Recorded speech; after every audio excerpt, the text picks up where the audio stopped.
Avant de commencer, permets-moi de remercier très fort MyWheel, et oui, encore, de m'avoir fourni cette roue pour que je puisse la tester et te la présenter. Et si tu n'es toujours pas au courant, sache que si tu achètes ta roue chez eux avec le code BONHEUR, tu auras 5% de réduction sur tout ton panier, et moi, une petite commission à la clé. Cela dit maintenant, on peut commencer.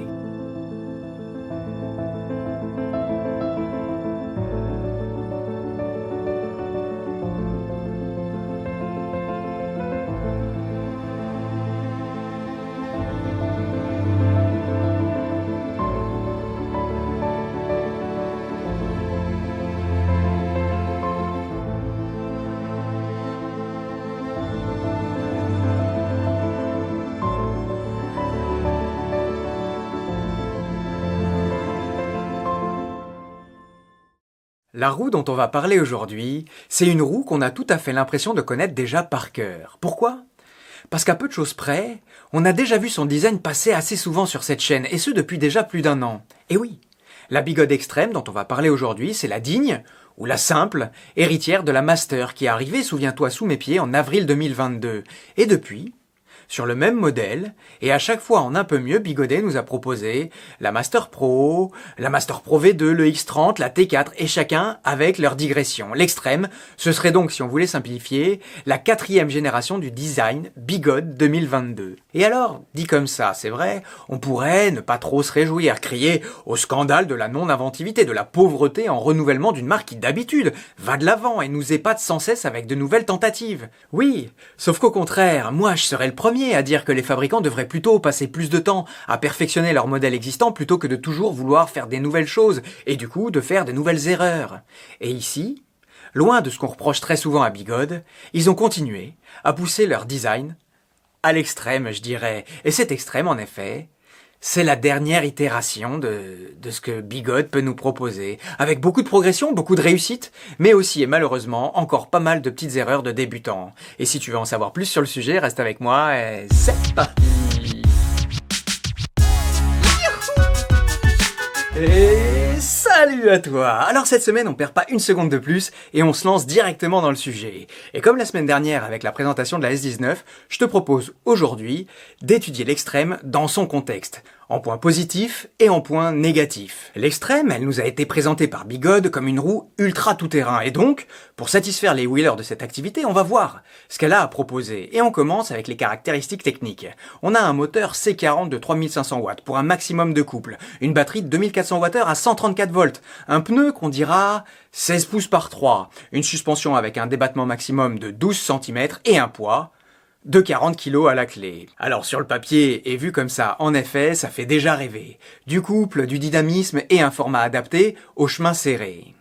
Dans les choses positives d'abord à déclarer, il faut parler du renouveau attendu de Bigod en termes de finition et de qualité.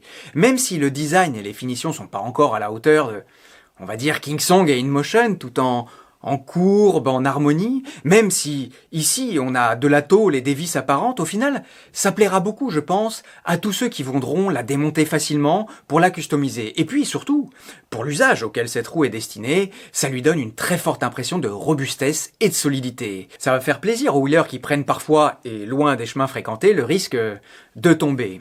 À suivre, pour savoir si dans 6 mois, toutes les vis seront pas desserrées. D'ailleurs, on a aussi une belle démontabilité avec les organes de la roue qui sont vraiment faciles d'accès. Et du coup, les révisions régulières en seront d'autant plus facilitées.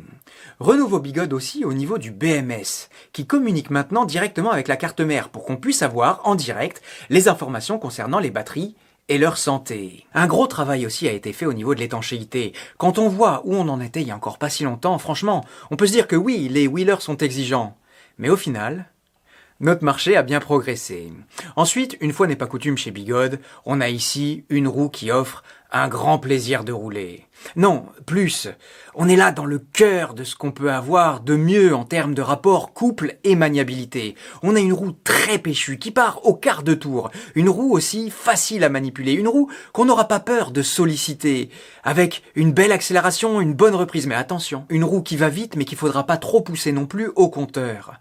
Bigod a ici misé sur la disponibilité de la puissance en couple, plutôt qu'en vitesse maximum.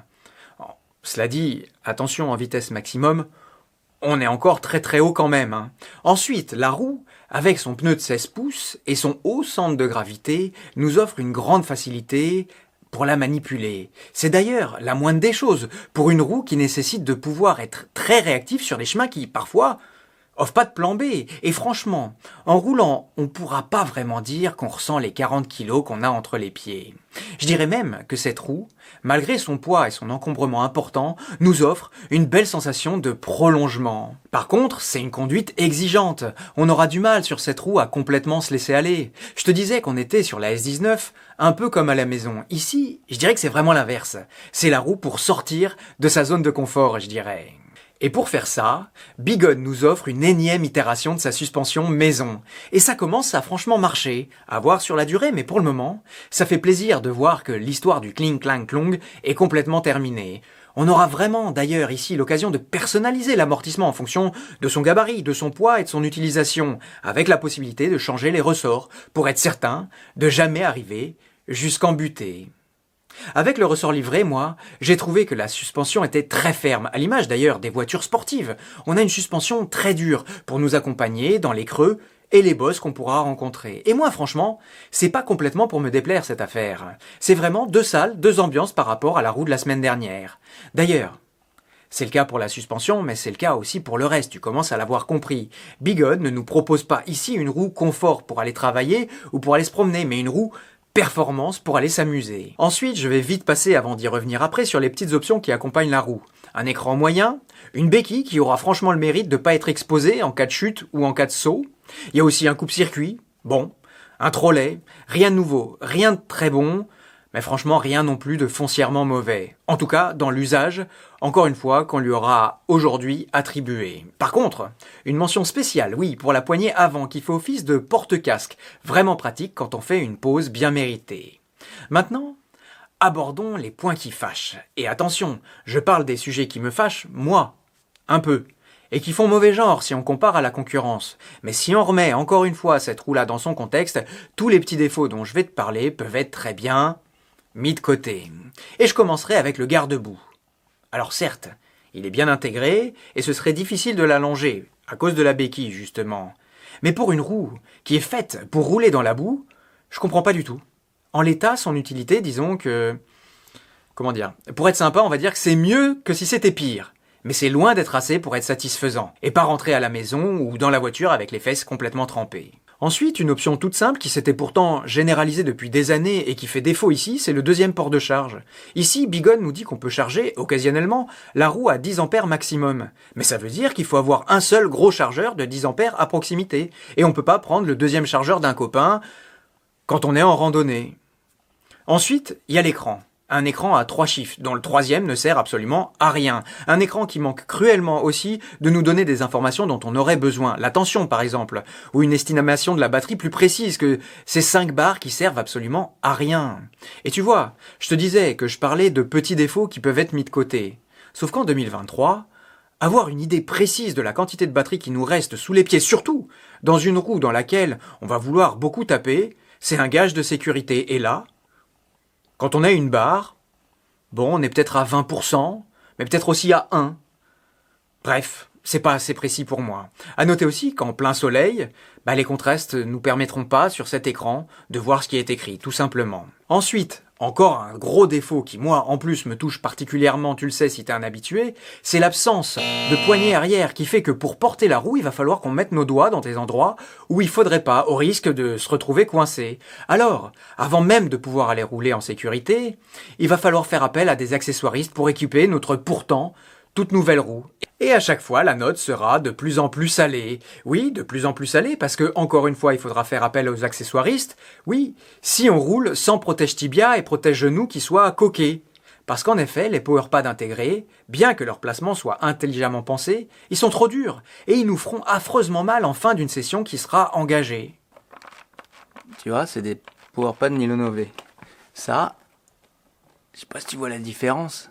Il y en a un dans lequel tu t'enfonces, c'est moelleux à souhait, et l'autre, c'est dur, quoi.